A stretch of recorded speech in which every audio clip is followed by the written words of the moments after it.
తల్లిదండ్రులు అసలు ఎలాంటి సంతానాన్ని కోరుకోవాలి? ఎలాంటి సంతానాన్ని అసలు కోరుకుంటారు? ఏకేనాపి సువృక్షేణ పుష్పితేన సుగంధిన వాచితం తద్దనం సుపుత్రేణ కులంతథ. అంటే దీని అర్థం ఏంటి అంటే కనుక ఒక్క సుపుత్రుడు ఉంటేట ఆ వంశానికి అంతటికి కూడా చక్కని గౌరవము, కీర్తి, ప్రతిష్ట లభిస్తాయి అని. చాలా వందల మందికి గౌరవము, రక్షణ, కొన్ని వందల మందికి సౌకర్యము, సుఖము, ఇవన్నీ కలుగుతున్నాయి అంటే కనుక ఒక్కడి వల్ల. అలాంటి వాడు ఒక్కడు పుడితే ఎలాగైతే దేశం అంతా ఆనందిస్తుందో అలాంటి వాడు ఒక్కడు పుడితే వంశం అంతా కూడా ఆనందిస్తుంది. ఇంచేత ఫ్యామిలీలో కనుక ఒక్కడు సమర్థుడు ఉంటేట వాడి వల్ల మొత్తం వంశానికి అంతటికి గొప్ప కీర్తి, ప్రతిష్ట, గౌరవం లభిస్తాయి. పిల్లలు ఎలా ఉండాలి అంటే కనుక సంపెంగ పువ్వులా ఉండాలి.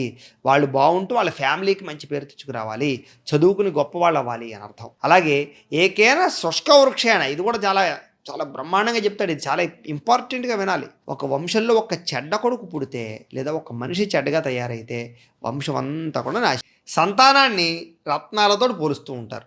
ఎందుచేత అలా పోలుస్తారు? కింజాతై బహువిపుత్రై శోక సంతాపకారకై పరమేక కులాలంబి ఎత్ర విశ్రామ్యతే కులం. అంటే దీని అర్థం ఏంటి అంటే కనుక విపరీతంగా మెంటల్ టెన్షన్ పెట్టించేసి, మానసిక అశాంతికి గురి చేసి, మనకి సుఖం లేకుండా, ఎప్పుడూ ఆనందంగా లేకుండా, కడుపు నిండా అన్నం తినడానికి లేకుండా విపరీతంగా వేధిస్తూ మన చేత నరకాన్ని అనుభవించేటటువంటి సంతానం ఎంతమంది ఉన్నా ఉపయోగం లేదుట.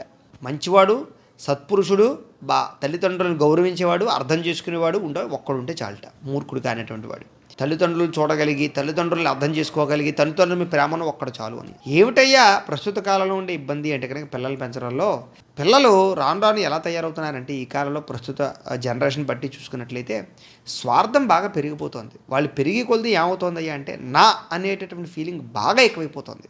ఇంట్లో కూడా తల్లిదండ్రుల విషయం కూడా అలాగే. ఇగో ఇది నా మంచం, ఇది నా బట్టలు, ఇది నా ఇది అనే భావన వచ్చేసి తల్లిదండ్రులు ఏదైనా కొంటే గొప్పవాళ్ళు అవుతున్నారు. తల్లిదండ్రులు సెల్ ఫోన్ కొంటే గొప్ప తల్లిదండ్రులు అవుతున్నారు. తల్లిదండ్రులు ఏదైనా బైక్ కొనిస్తే గొప్పవాళ్ళు అవుతున్నారు తప్ప ఎవరో తల్లిదండ్రులు సెల్ ఫోన్ కొనిచ్చారు నువ్వు కొనివ్వలేదని చెప్పేసి, అంటే కొనిచ్చినటువంటి తల్లిదండ్రులు గొప్పవాళ్ళును మన తల్లిదండ్రులు చెడ్డవాళ్ళగా భావించేటటువంటి పిల్లలు తయారవుతున్నారు ఈ రోజుల్లో.